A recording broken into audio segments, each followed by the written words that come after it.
Good evening. Thanks for joining us. I'm Chris Thomas. I'm Laura Painter.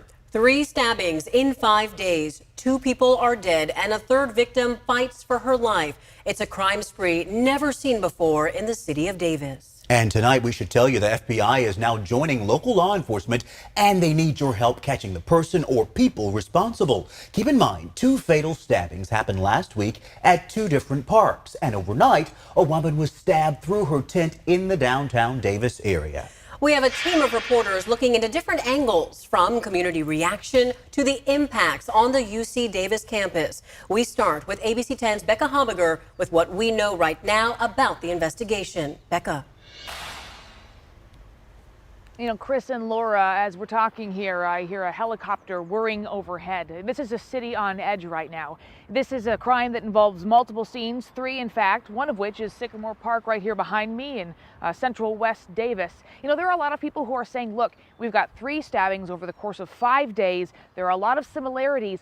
Did the same person do all 3 stabbings? Is this a serial killing? You know, the Davis police chief says he's not ready to say that quite yet.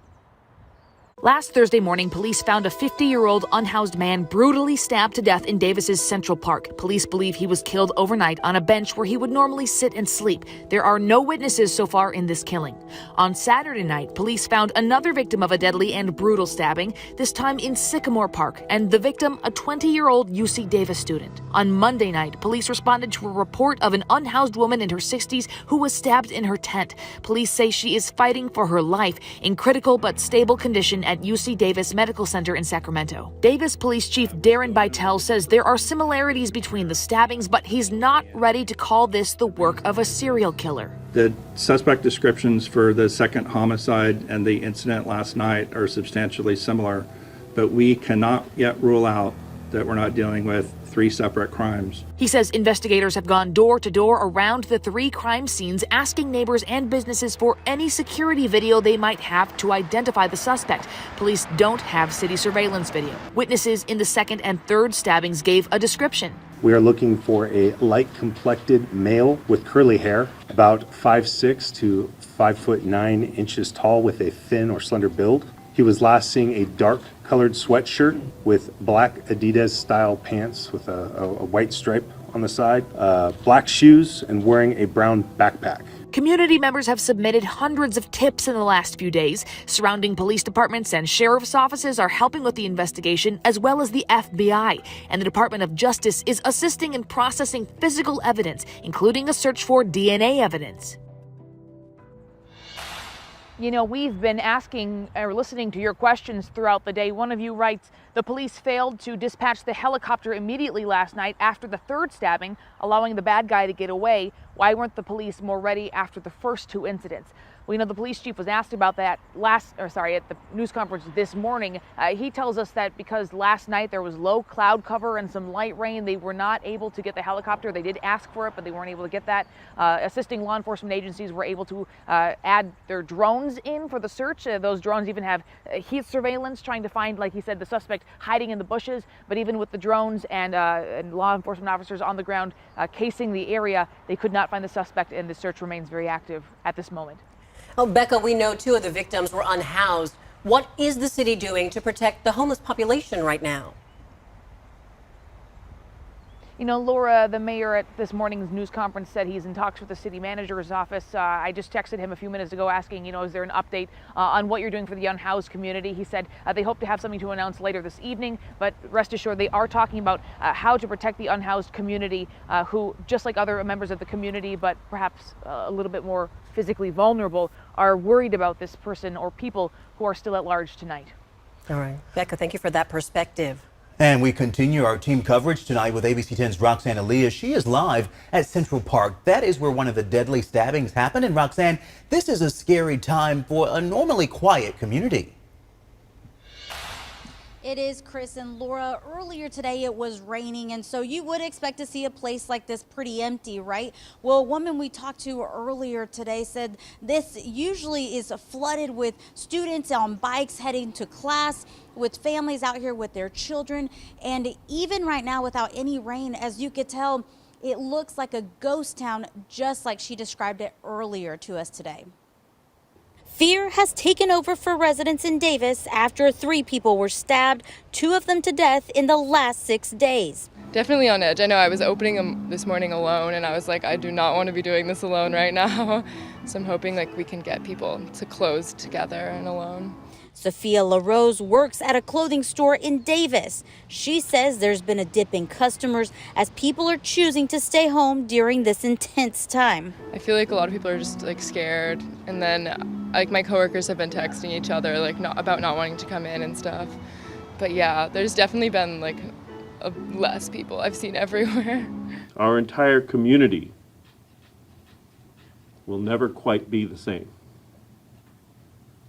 Our sense of normalcy and security has been fractured. Davis Mayor Will Arnold and police are urging residents to stay vigilant. Be aware of your surroundings, avoid staying out past dark, avoid parks at night, and if you have to be out, walk with a friend. Until this killer is caught, many people we spoke to today aren't taking any chances. And it's just really scary, especially because you have to take the bus a lot.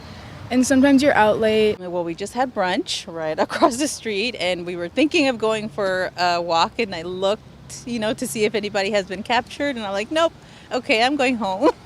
So I'm just trying to be cautious and just staying home.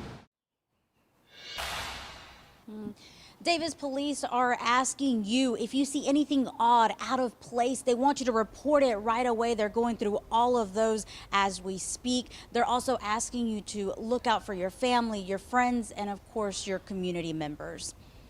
Chris, Laura, back to you. And Roxanne, I know the Davis Little League has also canceled all late night events because of those stabbings. We are certainly hoping police can make an arrest soon. We thank you.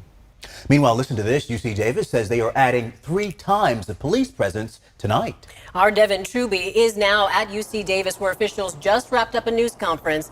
Devin, tell us what you learned. Laura, just a short time ago, UC Davis Chancellor Gary May announced that any class or lab after 6 p.m. will be virtual due to concerns about student safety. We spoke with students today, and all of them told us that campus, it's empty in comparison to a normal day. Students not wanting to walk or bike alone here to campus. People are generally scared. They're concerned. They're trying to understand what is going on in the city of Davis. Students and staff at UC Davis are on edge as police continue to search for a killer in their community. We are providing them really all-day transportation to and from residents anywhere on campus. It's called our Safe Rides program. So those vans are running about 16 hours a day, and we're literally taking hundreds upon hundreds, if not thousands. The Associated Students of UC Davis sent a letter to the administration urging them to provide online courses until a suspect is caught.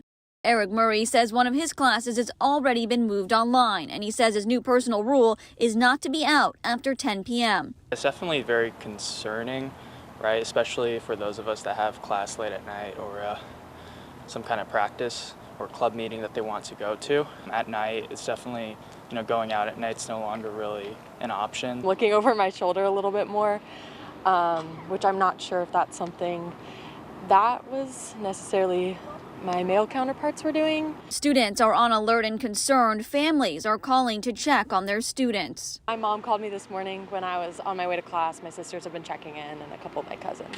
But for international students, news of the murders hasn't made it home yet. UC Davis has around 6,000 international students. Zhao Tong, who's from China, says she hasn't told her family yet because she doesn't want them to worry. I'm planning to go back to China to stay with my family this summer, so I think I'm looking forward to it, and since there's a hope, I'm good at this moment. We have walls up here that prevent that from coming on campus? No, and we do know we have students here that are maybe traumatized by that. They're very concerned, and we really want to deal with that. We are building a really good response team using our fire department with paramedics, social workers that can respond. We're trying to do everything we possibly can, knowing that we have young adults coming onto campus, experiencing tragedies like this for the very first time in their life.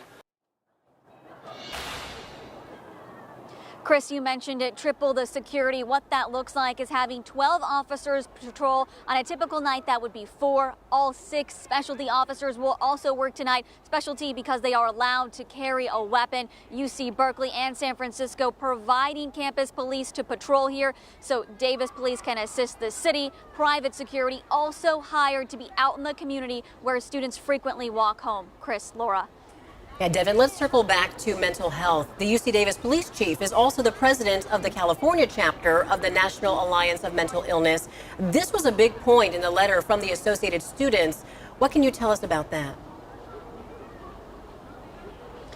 Laura, it was the Associated Students referencing that this is the 3rd event this quarter where a student's life has been lost. If you remembered, earlier in April, I covered and told you guys about that DUI crash where 3 UC Davis students lost their life. And when the Associated Students conducted their midpoint survey, 55% of students said that mental health was an extenuating circumstance to their academic success here. So they are trying to address those concerns with counseling services made available, but definitely something that is aware and an issue here on campus that the community and the school is looking to solve. All right, Devin, live at UC Davis tonight. Thank you. Well, the campus is encouraging everyone to download the Warn Me app for real-time alerts of what's happening. Being just 6 weeks away from the end of school, campus leaders are discussing potential accommodations for finals. They also announced a vigil Friday at 4:30 for the student who died. He was posthumously awarded a degree. Also, a memorial scholarship for undergraduate research has been set up in his honor. You can get breaking news and stories and alerts sent straight to your phone as soon as they happen so you and your family stay in the know. Download our free ABC 10 app in the App Store and Google Play and turn notifications on.